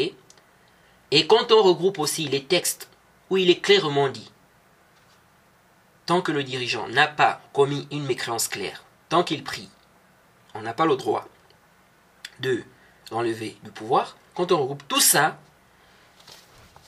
on doit donc comprendre que ce que vous aviez compris du récit, ce n'est pas la bonne compréhension. Ce n'est pas la bonne compréhension. Ça, c'est un. Deux, quand on vient sur la mas'ala, le fait de juger avec une loi autre que la loi d'Allah, dans les peines prescrites, on se rend compte que ce n'est pas du grand kufr. Ibn Abbas a été clair. C'est du kufr d'un kufr. Et quand on regarde même par rapport à la grande mécréance chez les gens de la sunna, parce qu'on avait déjà expliqué ça, que la grande mécréance chez les gens de la sunna a toujours un lien avec le cœur. C'est-à-dire que celui qui tombe dans la grande mécréance, qui devient mécréant, ok, il devient mécréant. Ceci a toujours un lien avec le cœur. On a déjà détaillé ça et on a apporté, n'est-ce pas, les paroles des gens de science par rapport à cela. Donc, on avait même expliqué ce principe, on avait bien détaillé ça. Quand on regarde ce principe-là, on ne voit pas en quoi celui qui juge avec une loi autre que la loi d'Allah, tout en reconnaissant que ce qu'il fait n'est pas bien, ok, on ne voit pas en quoi ça a annulé sa croyance qui est dans le cœur, ou les actes du cœur. Ou les actes du cœur. Donc ça, c'est aussi une autre problématique que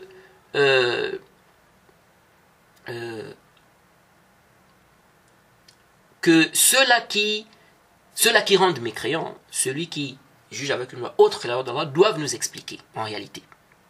Et c'est une problématique qui est là. Alors, donc nous disons qu'on fait précéder ces textes-là, tous ces textes-là, qui montrent qu'il faut écouter, obéir au gouverneur, tant qu'il n'a pas commis tant qu'il n'a pas commis une mécréance claire, tant qu'il n'a pas délaissé la prière, on fait précéder tous ces textes-là sur ce qui est compris du texte que vous aviez cité. On fait précéder ce texte que je viens de citer, de Huzaifa, ce texte de Huzaifa où le prophète dit il y aura après moi des dirigeants qui ne suivront pas ma guidance et qui ne suivront pas ma sunna. On fait précéder ce texte-là sur ce que vous aviez compris du texte que vous mentionnez. Ensuite, nous disons ceci.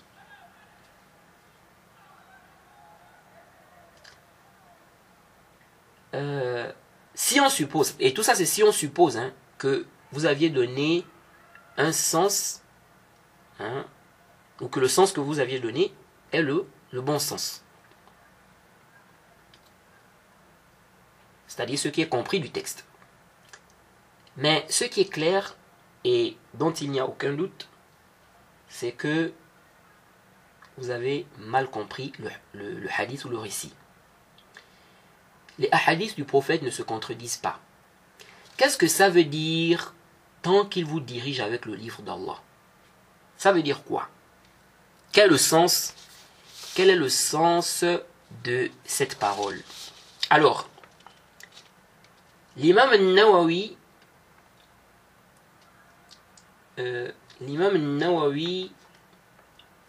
nous dit ceci.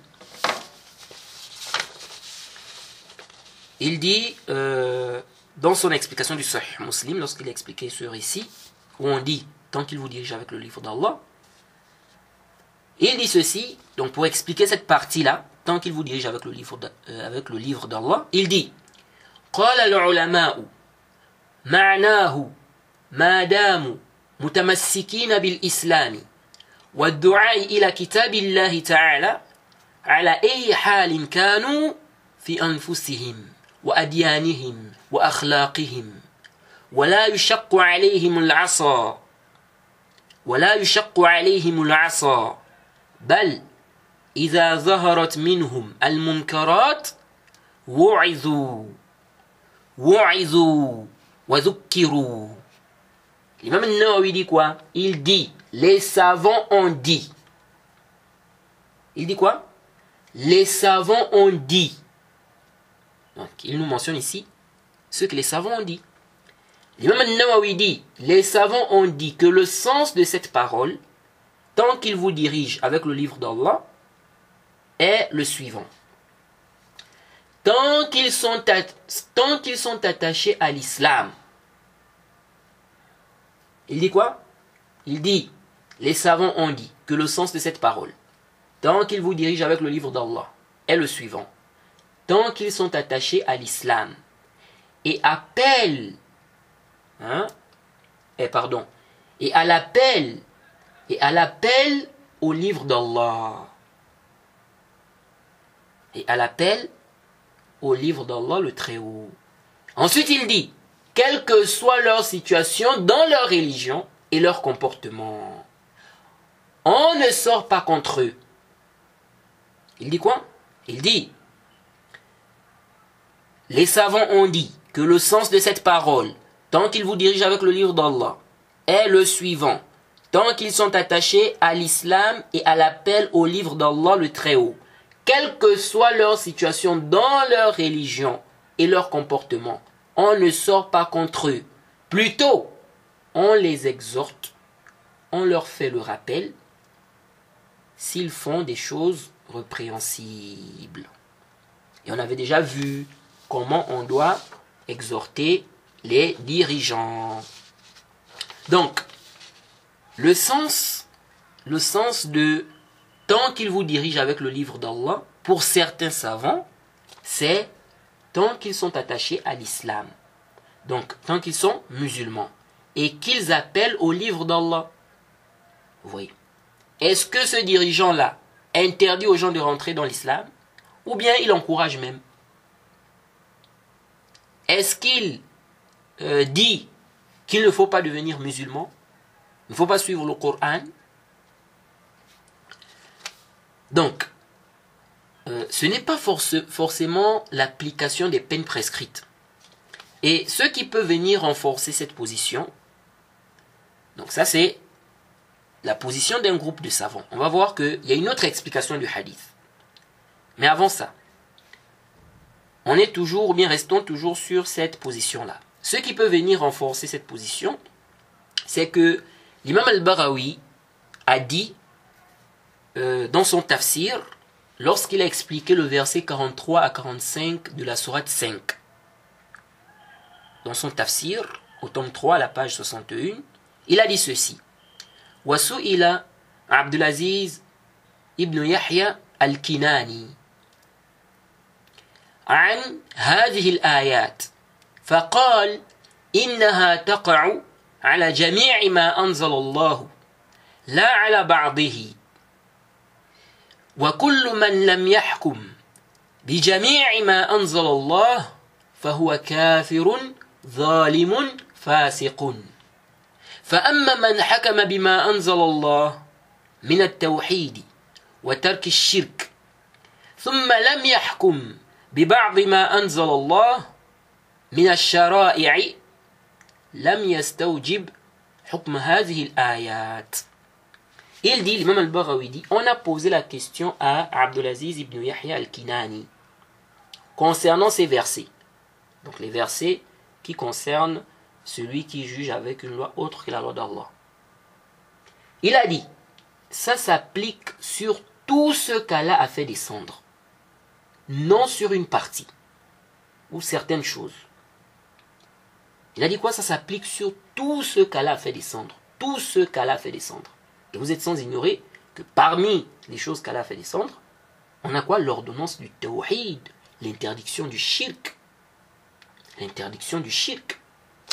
Il dit, tout celui qui ne juge pas d'après tout ce qu'Allah a fait descendre, donc même le tawhid, le délaissement du shirk, il dit, tout celui qui ne juge pas d'après tout ce qu'Allah a fait descendre, d'après tout ce qu'Allah a fait descendre, il dit, il est mécréant, injuste, pervers. Ensuite il dit, quant à celui qui juge d'après ce qu'Allah a fait descendre comme tawhid et délaissement du shirk, puis il ne juge pas d'après certaines choses qu'Allah a fait descendre comme législation, le jugement de ces versets ne s'applique pas sur lui. Le jugement de ces versets en globalité ne s'applique pas sur lui. Vous voyez. Et ce qui est apparent, c'est que l'imam al-Barawi a approuvé cela. Vous voyez. Donc ça veut dire quoi? Ça veut dire que diriger avec le livre d'Allah peut être divisé en deux. On a les questions du tawhid, l'interdiction du shirk, et on a des questions liées aux choses pratiques comme la prière, on va dire la prière, ou bien on va dire les peines, puisque c'est ce que vous visez lorsque vous venez avec cet argumentaire-là. Donc disons, on a les questions du tawhid, on a l'interdiction du shirk, et on a des questions liées aux choses pratiques comme les peines prescrites. Si le dirigeant ne juge pas avec le livre d'Allah dans ce qu'il y a, ou bien dans ce que le livre d'Allah contient comme tawhid, interdiction de shirk, jayd, s'il a délaissé cela, jayd, donc il a délaissé même le tawhid, ici il est kafir. S'il délaisse le tawhid, il est kafir. Ce n'est pas un musulman. Donc il n'y a pas d'écoute et d'obéissance ici. On doit l'enlever, bien évidemment avec des conditions que les savants ont mentionnées. Par contre, s'il dirige avec le livre d'Allah dans ce qu'il y a, dans ce qu'il contient comme tawhid, interdiction du shirk, jayd, mais il ne dirige pas avec le livre d'Allah dans les peines prescrites. Dans les peines prescrites. Il ne devient pas mécréant. S'il sait que ce qu'il fait là est haram, jayd, il ne devient pas mécréant. Tant qu'il n'a pas rendu le fait de juger avec des lois autres que la loi d'Allah dans sa halal. Donc ici, là, dans le deuxième cas, on lui doit écouter et obéissance. C'est simplement un pervers. Mais il est toujours musulman. Du moment où on n'a pas vu une mécréance claire de lui et du moment où il n'a pas délaissé la prière. Donc en conclusion, tant qu'il est sur l'islam et qu'il n'a pas délaissé totalement le livre d'Allah en tombant dans le kufr, dans le shirk, jayd, certains savants ont donné un autre sens du hadith. Et c'est cet avis-là que nous trouvons juste. Allah est le plus savant. Méditez sur le hadith. Ce qui est apparent du hadith, comme certains savants ont dit, c'est qu'on parle de quelqu'un qui a été nommé par le dirigeant. Ce n'est pas que c'est le dirigeant de tout le pays. Et même si c'est le dirigeant d'un pays, c'est le dirigeant qui a été nommé par le dirigeant de tous les musulmans. Il dit, et même si le pouvoir est donné à un esclave, et même si le pouvoir est donné à un esclave, ou on dit, c'est quelqu'un qui a pris le pouvoir par la force. Jayd. Bref, ça s'applique de toute façon, ça s'applique sur le dirigeant même d'un pays. Ça s'applique sur le dirigeant d'un pays. Alors, méditez sur le hadith. Quand vous lisez le hadith, vous voyez bien qu'on parle d'écoute et d'obéissance. Il a dit, obéissez et écoutez-le tant qu'il vous dirige avec le livre d'Allah. Donc, du moment où le prophète nous a interdit d'obéir aux dirigeants, s'il nous demande de désobéir à Allah, donc on ne doit pas, ou bien on ne lui obéit pas dans ce qu'il nous demande de faire là, qui est haram. Du moment où on a ça, et qu'on a d'autres textes qui montrent qu'on doit obéir aux dirigeants, même s'il commet des désobéissances, jayd, donc même s'il contredit le livre d'Allah, et ne pas juger avec la loi d'Allah dans les peines prescrites, les peines légales, c'est contredire le livre d'Allah. C'est un péché, c'est une désobéissance. C'est une désobéissance. Jayd. Donc du moment où on a ça, et que dans le hadith que vous citez, il parle d'écoute et d'obéissance, On doit donc comprendre que lorsqu'il dit, tant qu'il vous dirige avec le livre d'Allah, c'est-à-dire tant que ce qu'il vous demande de faire, c'est ce qu'Allah a demandé de faire. Ou c'est une chose qu'Allah n'a pas du tout interdite. Écoutez et obéissez. Écoutez et obéissez. Donc ça veut dire quoi? Ça veut dire que s'il vous demande de faire ce qui est contraire au livre d'Allah, vous ne devez pas obéir et écouter. Dans quoi? Dans cette chose-là. Dans cette chose.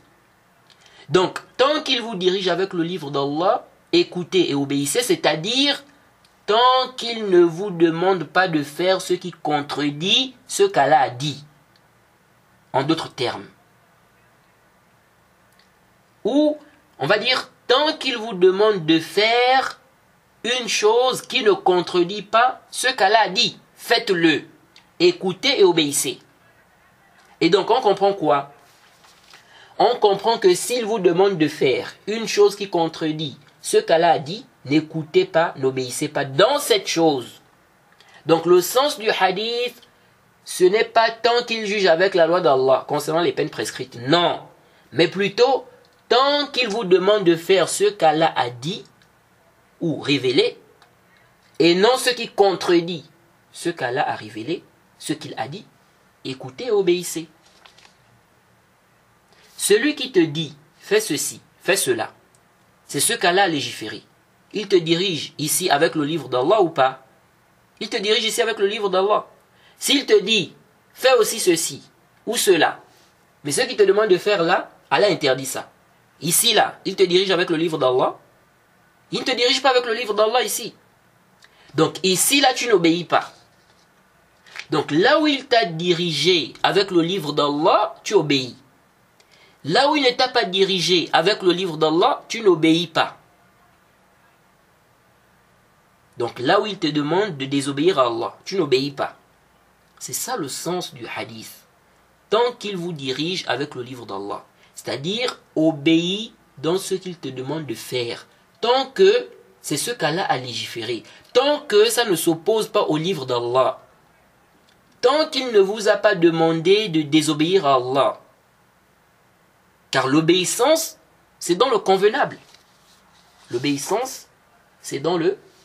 L'obéissance doit se faire dans le convenable.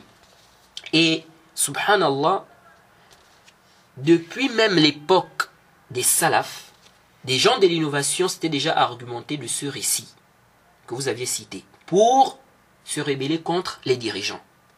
L'élève de l'imam Ahmed, Abu Bakr al-Athram, dans son livre Nasikhul Hadith, à la page 249, après avoir cité ce hadith, tant qu'il vous dirige avec le livre d'Allah, il a cité les ahadiths où on dit de ne pas obéir dans le péché, hein, que l'obéissance c'est dans ce qui est convenable, et d'autres ahadiths.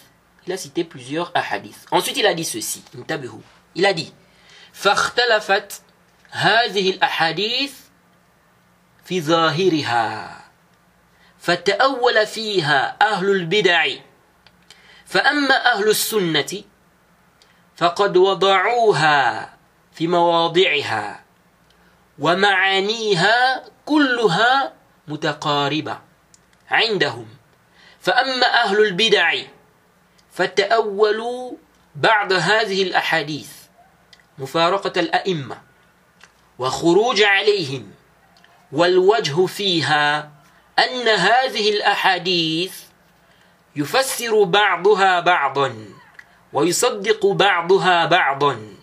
Puis il a commencé à expliquer que tel hadith est expliqué par tel autre hadith est expliqué par tel autre hadith. Ensuite il a dit وحديث أم الحسين قد اشترط فيه يقودكم بكتاب الله.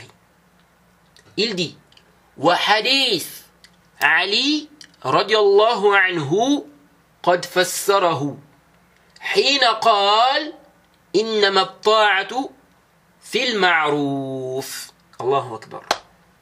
L'élève de l'imam Ahmed dit, il y a une contradiction dans ces ahadiths en apparence. Donc après avoir cité plusieurs ahadiths, il dit, il y a une contradiction dans ces ahadiths en apparence. Donc il a dit en apparence. Oui, parce que quelqu'un peut voir qu'il y a une contradiction en réalité, alors qu'en réalité il n'y a pas de contradiction. Donc il dit en apparence. Il dit, les gens de l'innovation ont mal interprété ces ahadiths. Quant aux gens de la sunna, ils les ont mis à leur place. Et leurs sens sont tous proches chez eux. Quant aux gens de l'innovation, ils ont interprété une partie de ces ahadiths en se séparant des dirigeants, en sortant contre eux, donc en expliquant que dans certains de ces hadiths, on autorise la sortie contre les dirigeants, contre les imams. Il dit, alors que ces hadiths s'expliquent les uns les autres, ils se corroborent les uns les autres. Puis il a commencé à expliquer comme j'ai dit. Il a expliqué que tel hadith est expliqué par tel autre hadith. Vous voyez, parce que il y a certains hadiths, lorsqu'on lit ça, on peut croire que ça contredit tel autre hadith. Donc, il a expliqué tel hadith, donc sur le même sujet, est expliqué par tel autre hadith. Ensuite, il a dit, ce qui nous intéresse ici, il a dit, le hadith de al-Hussein, on a mis comme condition qu'il vous dirige avec le livre d'Allah. Il dit, écoutez, hein, et le hadith de Ali vient l'expliquer. Ça vient expliquer quoi? Ça vient expliquer ce hadith-là. Il dit, et le hadith de Ali vient l'expliquer. Lorsque le prophète dit, certes, l'obéissance se fait dans ce qui est convenable. Ça veut dire quoi? C'est-à-dire le sens de ce hadith-là, tant qu'il vous dirige avec le livre d'Allah, c'est-à-dire tant qu'il vous demande de faire ce qui est convenable, ce qui ne contredit pas le livre d'Allah, tant qu'il vous demande de faire ce qui est dans le livre d'Allah, ce qui est légiféré, ce qui n'est pas interdit. C'est ça le sens. Tant qu'il vous dirige avec le livre d'Allah. Donc tant qu'il ne t'a pas demandé de contredire le livre d'Allah, tant qu'il ne t'a pas demandé de désobéir à Allah, écoute et obéis dans ce qu'il te demande de faire. C'est ça le sens. Dans ce qu'il te demande de faire. Ça veut dire que s'il te demande de contredire le livre d'Allah, s'il te demande de désobéir à Allah, tu n'as pas à obéir dans cette chose. Dans cette chose. C'est ça le sens. C'est ça le sens. Tant qu'il vous dirige avec le livre d'Allah, écoutez et obéissez. Donc écoutez-le et obéissez. Vous voyez. C'est ça le sens. C'est ça le sens. Et c'est le sens que nous trouvons juste concernant ce récit. C'est le sens du hadith que nous trouvons juste concernant ce récit. Jade. Alors, on va s'arrêter d'abord ici pour cette première partie. On va faire une deuxième partie, parce qu'il y a des choses encore à dire, pour préciser d'autres points. Qu'Allah nous facilite. Wa subhanaka Allahumma bihamdik. Wa ashhadu an la ilaha illa anta astaghfiruka wa atubu ilayk.